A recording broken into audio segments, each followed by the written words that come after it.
Today on the Skid Factory, we've got our freshly built engine ready to go back in the crown. I know your eyes are bad, Al, but that's a 2JZ.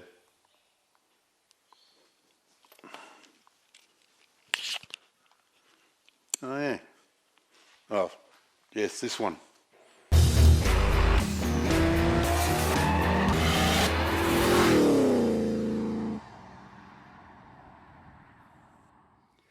Welcome back to the Skid Factory. We're back working on the crown. We've got the Big Block Chev back from Harrop in Melbourne. We've bolted it in there with the Power Glide, and now we're sort of evaluating what still doesn't fit. And there's a bit of stuff. We didn't really know what was going to happen until we actually got the engine with the supercharger and all its belt drive system on there.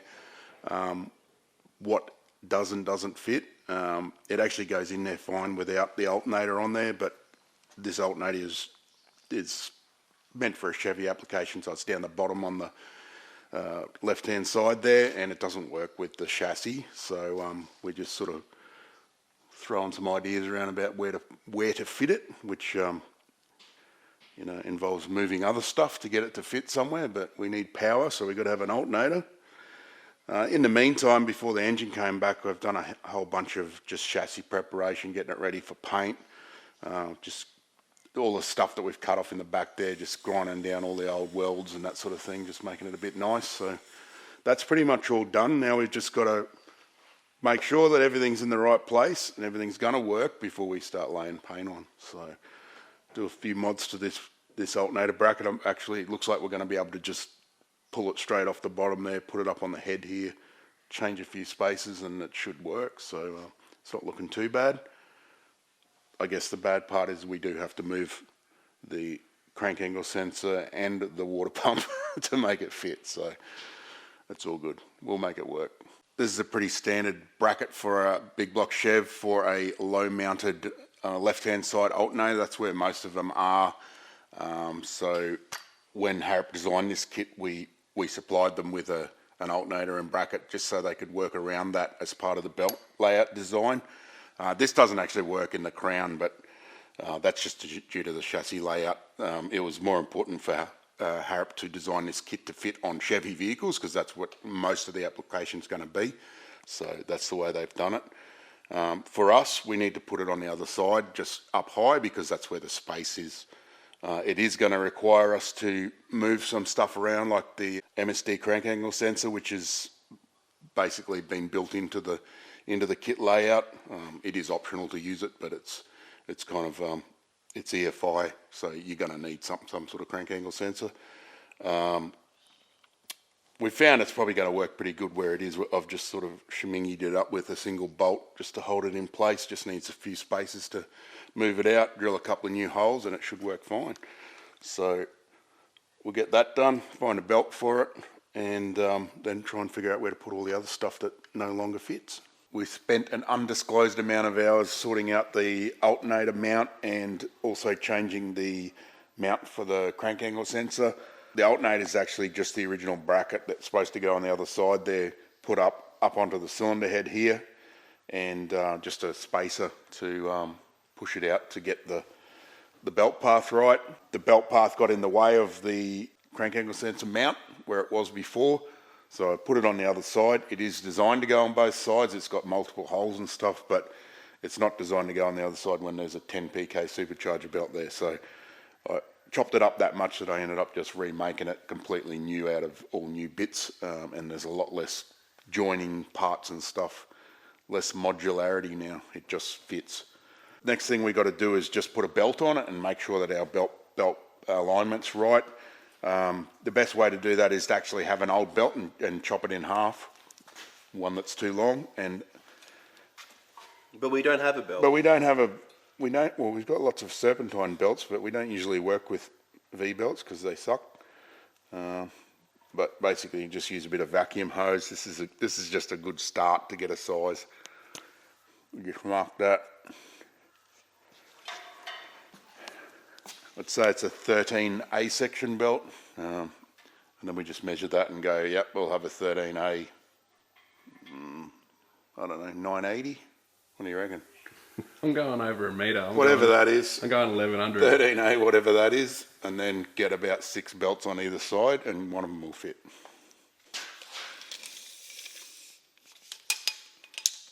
Oh, you got it right. What is it, 1100? 1100. Oh, nice one. This guy. 1090. 13A. There'll be 1095 or 1105. It won't be what you want. We're at the stage where Al's finished off all the rust repairs on the chassis, so everything is done. We've removed the engine and fired up the old redback to get the chassis up so we can paint it. So super cheap auto etch prime, painting over all the bare metal surfaces, and then we're going to use a 2-pack industrial black to coat the chassis. We're also going to do the bottom side of the car too, so we've got to clean all that up, and we're going to use some underbody, what's that stuff called? What's that black stuff called? Just like underbody rust preventative stuff. You probably use that kind of stuff on a chassis actually, but we're going to do the bottom side of the car and then refit it all once it's all done. Did you wax and grease remover all that? What? Did you use wax and grease remover? No.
Clean all that up with wax and grease remover.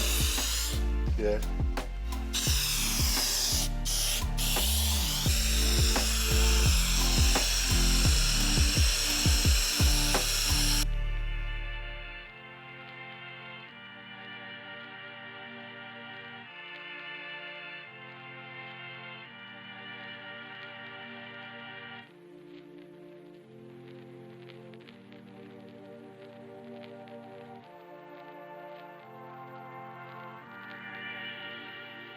The chassis is all painted up in industrial black. We've left it overnight to set or cure or whatever 2-pack does. Flash off? Bond. I think that's only meant to take 20 minutes anyway. Flash off. I don't know. Anyway, it's painted. We're painters. We've attacked the floor. It's already got a sort of a factory coating on it, which is all still in pretty good condition. But there was a few spots where there's a bit of surface rust, so we hit that with the wire wheel on the grinder, and then bombed it all with underbody chassis black. No, I think it's not bombed chassis is black. keyword too. Just go for gold. Yeah, there's a bit of black stuff in the snout. Underbody rust coating. It's the kind of you could use that on your chassis. I'll tell I you suppose what, too. it's the bloody best stuff to spray on. It's what you put on your 4-wheel drive before you sell it. Yeah, true that. For sale. Crown. It's all good to go now. We're going to now do the hard bit, which is try and get the chassis back onto the body. It's not as easy as a Patrol, unfortunately. It doesn't just fall in there for some reason, but we'll battle away. We got some protective rags on our chassis stands here so we don't wreck our new paint job. Just get stuck in. You wait till you've got to drill holes or realise that there's a bracket in the way that you got to cut off. That's why it's painted, not powder coated, so we can just paint over it afterwards. After we hole saw a 50mm hole in somewhere. Why are you going to turn it? Where are you going? What are you doing? It's upside down. You're going to scratch it.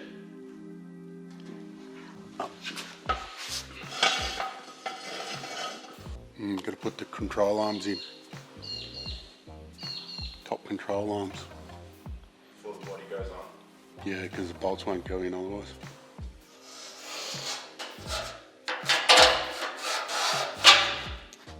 So what, do they clash with the floor? Oh, well, you can't get them out, no. You just hole saw in the floor there. Yeah, that's what will happen if I have to get them out, but for the moment they can just go in that way. She's a fair way off, bros. It's not looking half bad over here, but I think it needs to come my way more. This side. A long way.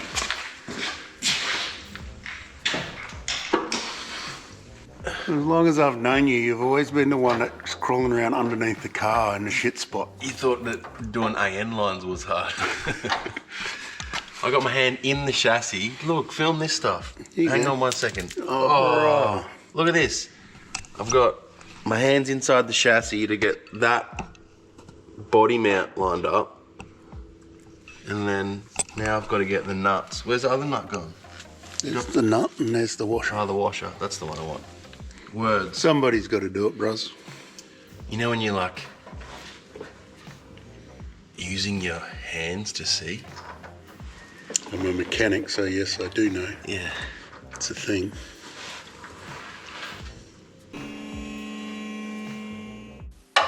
What's the torque spec on those ones? About that.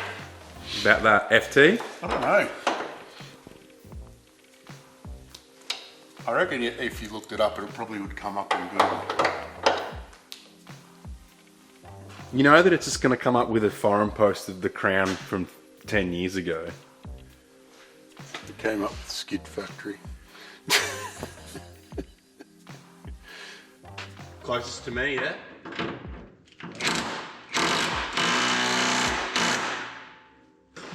Yep.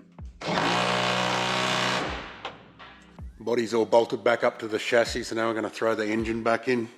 Probably, maybe just so we can sit and stare at it. Whatever works for you. Okay, my side's lined up. What about the other side? Just needs to turn a bit. You lift the engine a bit. Just pull on it.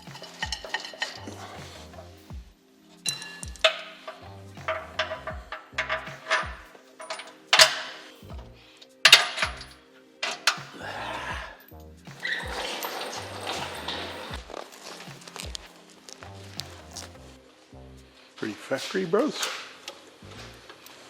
If I do say so myself. Look at that, Alan. Bloody show car, mate. Tell you what. It's not a show car, but it looks factory. It's a show car. If they put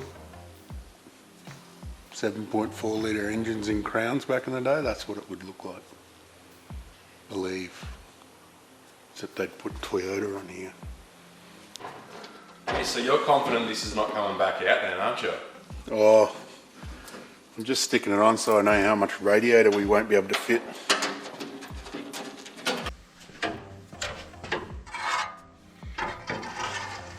Here's one I conveniently prepared earlier. It's just a Kingswood Chev radiator. Just bought it because it was from eBay and cheap, and you can see whether it fits or not.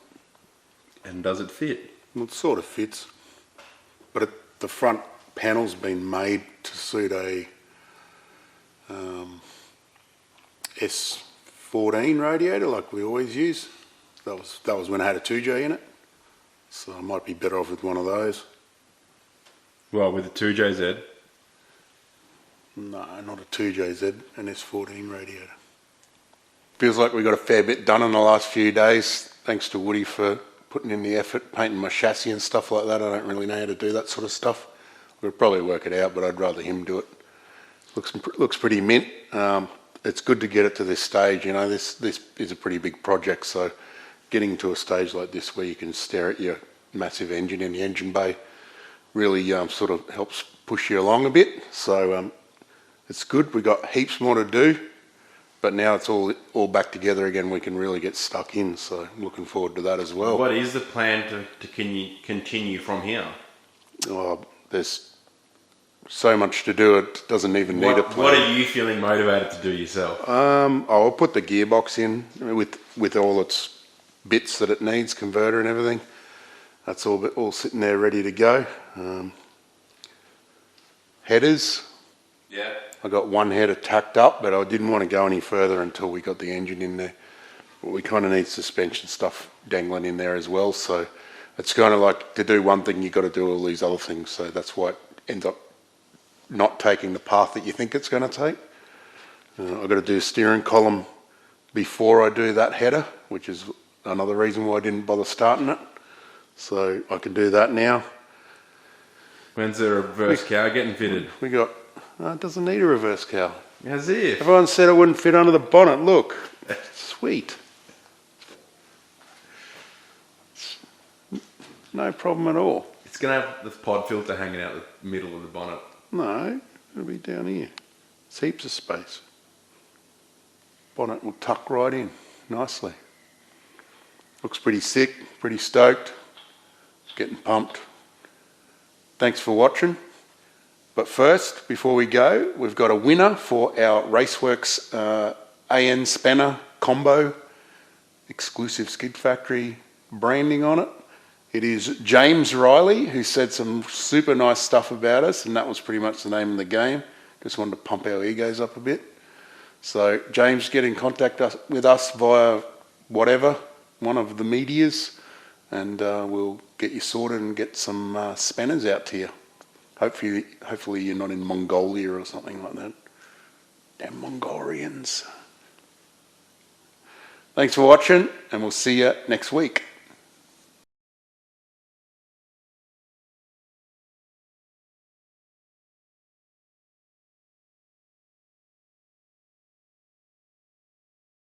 You know, the ironic thing is this original fitting of 2JZ would have been better instead.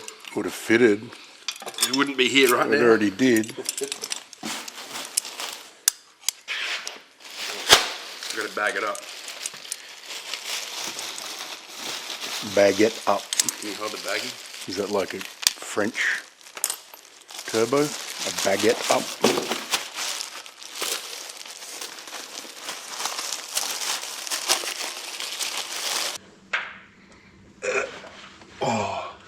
It's actually really hard. You're lucky I got small hands. That's what she said. Can you push down on the bolt? Hang on, don't move the car. My hand's stuck. I need to get a different angle. Oh. All right.